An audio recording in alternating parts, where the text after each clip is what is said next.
Team Flare, evil organization or beautification project gone wrong. The newest addition to the Pokemon franchise finally gives us some insight into Lysandre and the noble goals of Team Flare, turned into a reckless renegade that fired a weapon of mass destruction meant to erase everyone from the planet. But was Lysandre ultimately wrong? Was his goal really all that bad? What's good, Chaotic Nation? It's your boy Chaos here. And Lysandre is a fascinating character that has a deep history, and we get to see more of that with information from Grisham and Griselle in Legends ZA. Lysandre is a descendant of the royal lineage of Kalos and a wealthy businessman. He has many connections, even having relationships with the Pokémon Professor and the Pokémon League Champion, two of the most influential people in the region. It's obvious that Lysandre has great potential to influence Kalos, but somehow this potential is wasted on an attempt on mass genocide in order to create a perfect world. We're here to find out what caused Lysandre to stray from his noble ambition to become the world's greatest supervillain. Grisham and Griselle finally help us understand Lysandre and his noble gain that he sought to achieve. It's clear from what Grisham says that Lysandre wasn't always bent on destroying humanity, which was never something I really picked up on while playing through X and Y. You see, the group known as Team Flare provided a place for people to come together and help one another, all to achieve a more beautiful world. However, our leader, a man named Lysandre, grew disillusioned with humanity over time. Fearing what the future might bring, he set his sights on a new goal of his own, to reduce the number of people in the world. In the end, Lysandre made a truly foolish choice. He chose to use the ultimate weapon. But it's not Lysandre's ambition that Grisham blames for Lysandre's descent into madness. Do you know about the ultimate weapon, which nearly burned the Kalos region off the map? That weapon was AZ's creation. If he had never built something so horrifying as that ultimate weapon, then Lysandre would have never been driven into such madness. So they blame AZ, but is this warranted? Players of X and Y will remember AZ's story about building the ultimate weapon because of the loss of his Pokemon Floette. The original machine was built to revive Floette, but eventually changed to end the war to have revenge on all of the Pokemon that killed his beloved Floette, which causes Floette to leave AZ because of the many lives that were sacrificed to bring it back to life. At the beginning, it's clear that Lysandre did not really think about using the ultimate weapon, but perhaps his lineage eventually led him to track down the only other member of his family left, AZ. At least that's what I thought until we have access to Lysandre Labs. In playback audio files, we find a log of what are likely Lysandre's notes of the events of X and Y, which may have revealed how his path slowly became dark. The device reads, "The device that grants life. This life was created 3,000 years in the past. It was originally designed to restore life to a Pokemon that had perished. We have found this ultimate weapon buried in the earth beneath Geosenge Town. It was well preserved. We believe we can have it operational with a little work, but we have not yet found the necessary key to activate the weapon. We believe AZ should still possess it since he was the machine's creator. We must find him and capture him without delay." What becomes clear here is that Lysandre's use of the ultimate weapon came not from learning about the power from AZ, but from a desire before Lysandre even talks to AZ. So we can remove Grisham's claim as conjecture, but we're still asking the question, where did Lysandre get the idea to search for the ultimate weapon and ultimately use it? One potential theory comes straight from the Bulbapedia page on the ultimate weapon, which claims AZ's brother, who was an ancestor of Lysandre, buried the weapon in an attempt to prevent it from ever being used again. Perhaps he took up a duty to oversee the ultimate weapon, which was passed down through the generations to Lysandre. While the world remembers the story as folklore, Lysandre would have the ability to go to the ultimate weapon easily because his family has protected it for 3,000 years. I think this becomes easily debunked as a theory though, in the dialogue from Lysandre's files that states they found the ultimate weapon, implying that they were looking for it. Perhaps his familial ties led him to the area, but did not actually record the location to keep it safe. Another and much more plausible theory is that Lysandre learned about the ultimate weapon from Professor Sycamore. If AZ's brother wanted to hide the ultimate weapon, the best way to keep the secret safe is to take it with him to the grave, so no one would ever know it actually existed. Being a man particularly interested in Mega Evolution, and someone who theorized that the Mega Stones originate from the power of Xerneas or Yveltal powering this ultimate weapon, he might have found information about where the ultimate weapon could be. We learn in our first encounter in X and Y about Lysandre and Sycamore's relationship. "I am Lysandre. I've tried to learn as much about Pokemon as I can to help build a brighter future. Professor Sycamore has taught me so much. Obviously, there is a connection to Lysandre learning about the ultimate weapon from Professor Sycamore, and Sycamore seems more than willing to employ whoever he can to learn more about Mega Evolution, which is part of the reason why we go on our journey in X and Y in the first place. And it's also why we're giving a Kanto starter when we get to Lumio City. It's likely that Sycamore is trying to find information in the city about Agni, another of AZ's machines. So he sends the player characters and Lysandre off on their own missions to learn more about the ultimate weapon and the Mega Stones, respectively. With an idea of why Lysandre might be looking for the ultimate weapon, we can now look back into the appearances of Lysandre throughout the storyline of X and Y.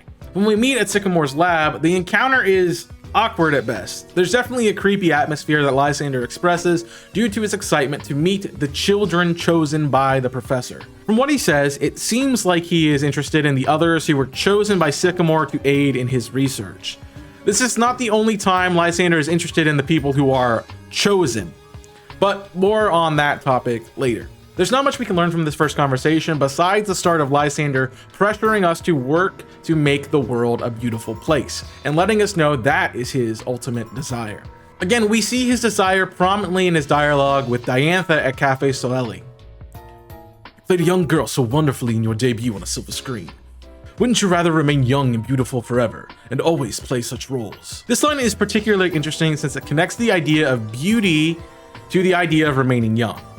Sorry, old people, Lysandre doesn't think you're attractive. The dialogue continues. You were chosen to be a movie star, correct? Isn't your duty to be ever beautiful? Everything beautiful should stay that way forever. I can't stand the thought of the world becoming uglier. The themes we've already mentioned show up again. The idea of being chosen and the idea of preserving beauty. The version-specific dialogue also clues us in a bit to what will happen. In Pokemon X, Lysandre says, I would make this world unchanging and eternal so all beauty will last forever. While in Pokemon Y, he says, I would end the world in an instant so that beauty never fades. It's hard to tell if these are hyperbolic statements or insights into his mind. Our next Lysandre encounter is a Holocaster call as we leave Cormarine City, quite a bit later in the story of the game, after we've obtained 4 gym badges. It's a brief conversation. Professor Sycamore told me you can now wield Mega Evolution. That's truly wonderful. With that power, you can steer your future in a better direction. We can't just cover up the old filth with new filth. I implore you to consider what we need to do to change the world into a new, beautiful world. Once again, he talks about his beautification project, but it seems like there's much more emphasis on the connection to Mega Evolution and the power it has to change the world. Could this be where we find the ultimate weapon?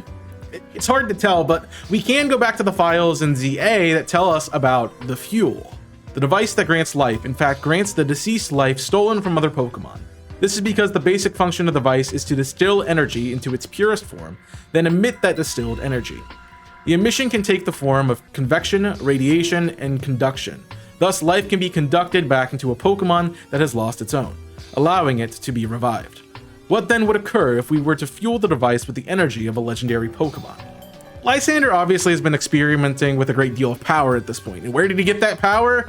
The power plants outside of Lumio City. Perhaps his call is more sinister than a congratulations when it could be a secret plea to allow Team Flare to steal the power from the power plant. We next see Lysandre in Lysandre Cafe, where he again praises us for being able to use Mega Evolution, expressing his own desire to want to use Mega Evolution himself. Being in his cafe, he may feel more inclined to talk openly, which is why he opens up about being the descendant of the king's younger brother.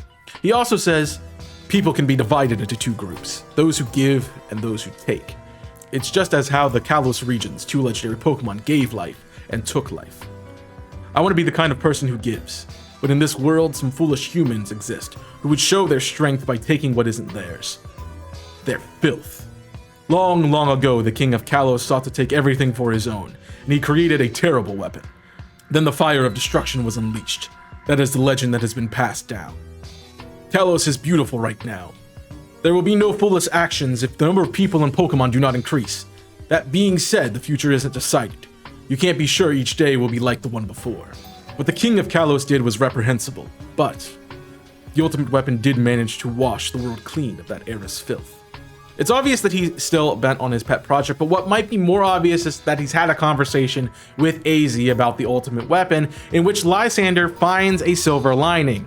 The ultimate weapon is able to cleanse the world's filth. This may be the moment that Lysandre snaps, and our next interaction is his Holocaster announcement where he says he will use the ultimate weapon to destroy everyone who is not in Team Flare. We can see how he reached this verdict when we get to the secret HQ and in the final video file, Our Shared Dream. The ultimate weapon's flower has finally bloomed above the soil. Don't you find its beauty captivating? As we speak, it draws the energy from the legendary Pokémon. I apologize if the weapon was unearthed even after you chose correctly in the lab. But conflicting egos drive this world. Things don't always go the way you want. Even though resources, space, and energy on this planet are limited, the number of people in Pokémon has increased to an unsustainable level. Whether it's money or energy, the ones who steal are the ones who win in this world. So tell me, the Mega Ring, did you share it? When there's only one of something, it can't be shared. When something can't be shared, it will be fought over. And when something is fought over, some must survive without it. The only way to create a world where people live in beauty, a world without conflict or theft, is to reduce the number of living things. Pokémon shall no longer exist.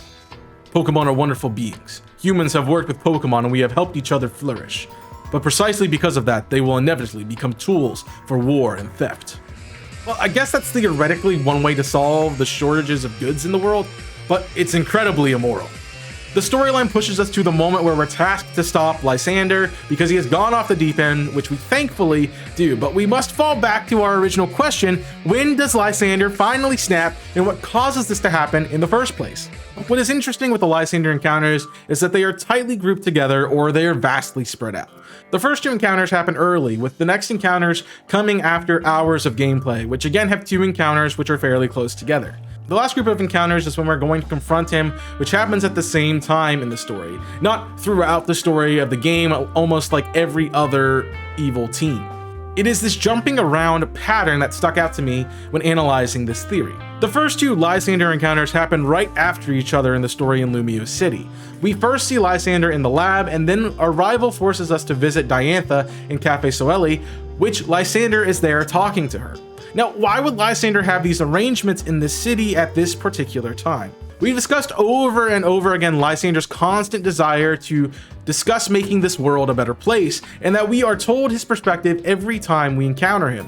What Lysandre may be hiding is that he's been recruiting us to Team Flare from the very beginning. This could explain our initial encounter all the way through the tears he sheds in the hideout. As we go through the region, Lysandre acknowledges that we are getting stronger and stronger, particularly as Mega Evolution users. This might be why he keeps reaching out to us throughout the story, but why did he want to talk to us at the beginning of our adventure, back when we barely had a gym badge to our name? That's what I've been wondering about, and I think the reason could be more sinister than meeting the other members of your research team. We made a connection that Lysandre wanted to reach out during critical parts of the story, like when Team Flare was siphoning power from the power plant. Each conversation subtly convinces us of Lysandre's grand plan.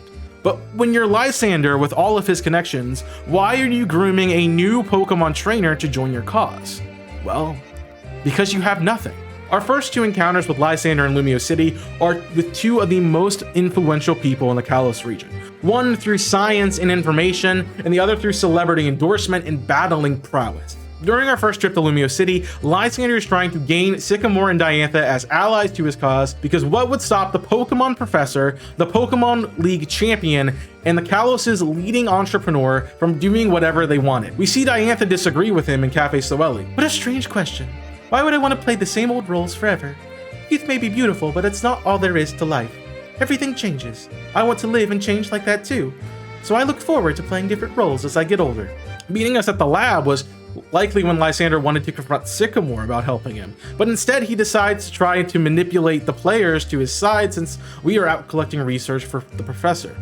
It's obvious that Sycamore doesn't see the intentions of Lysandre, even calling him a great man, but this isn't enough for Sycamore to buy into Lysandre's ideals. That being said, what Lysandre says is only one way of looking at things. It's not necessarily the truth. What's truly important is the time you spend together with others, especially these moments spent traveling the Kalos region with your Pokemon. I believe this is the moment where Lysandre breaks. Having no success with Diantha, who he idolizes as a symbol of beauty, and his friend who has taught him so much, saying there's more than one way to looking at things and not commending his path, Lysandre gives up on humanity. With the two most influential people in the region denying your ideas, especially when you thought they were your friends, that's enough for Lysandre to finally snap and denounce humanity as filth. It is that conversation in Lysandre Cafe where Lysandre's tone shifts. A man who was cordial at our first encounters suddenly is calling people filth for taking what isn't theirs. In particular is the final line about the ultimate weapon being able to wash away the world's filth that causes a breakthrough in Lysandre's mind. Instead of preserving the world's beauty, why don't you just take out the world's filth? And what's the world's filth? Anyone who opposes the ideology of Team Flare to make the world a more beautiful world, or the chosen few. It often takes powerful emotions to set someone down Lysandre's dark path. For Lysandre, it's a mix of betrayal of his friends, fear of the world falling into deeper corruption, the hurt of being misunderstood, and the feeling of abandonment by everyone he thinks is important. Going through all of that seemingly alone is enough for Lysandre to begin to allow dark and devastating thoughts to cloud his better judgment. Lysandre's mind is a deep web strung with the world's beauty and the choice to make the world more beautiful. To him, not following his ideology is choosing to let the world fall into ruin, a choice against making a beautiful new world. Diantha is willing to let life take its course and adapt, while Sycamore recognizes the importance of connection with others, neither being sympathetic to preserving the beauty of the current time. Since no one is willing to help him, Lysandre takes matters into his own hands, deciding for everyone that it is better to destroy and rebuild the world now before it gets uglier. He has become disillusioned that his way is the correct way, and since he can control the power of the ultimate weapon, he has the power to do what he needs in order to save the world. It's not that Lysandre is a bad guy who does things for the sake of being evil, rather he refuses to listen to others by thinking his way is the only good way to achieve the best version of the world. As well-intentioned as that is, the way Lysandre tries to beautify the world is a way that causes mass destruction for everybody who doesn't agree with him. He becomes a dictator blinded by the fear of not getting his way that he resorts to force to remove everything that is stopping his vision of a beautiful world. And that vision is dangerous for anyone who is not in Team Flare. We can learn from Lysandre that we will not always get our way, but that doesn't force us to resort to violence and destruction to get what we want. We must learn to cohabitate the earth, collaborating together to make the world a better place for everyone. Not just a chosen few, but for everyone. If you've watched this far, obviously you enjoy videos like this, so please support them by leaving a like and subscribing to the channel for more content like this. I greatly appreciate all of your support over the years that keeps me motivated to make content, so thank you very much. Also, I'd love to hear your thoughts on this video. Maybe I missed something that could have been contributed to this theory that you noticed, or maybe you're just interested in some of the ideas that created Lysandre's dark story. So let me know in the comments below. Thank you for watching, and until next time, I'm Chaos, signing off. Stay safe, and as always, burn it up.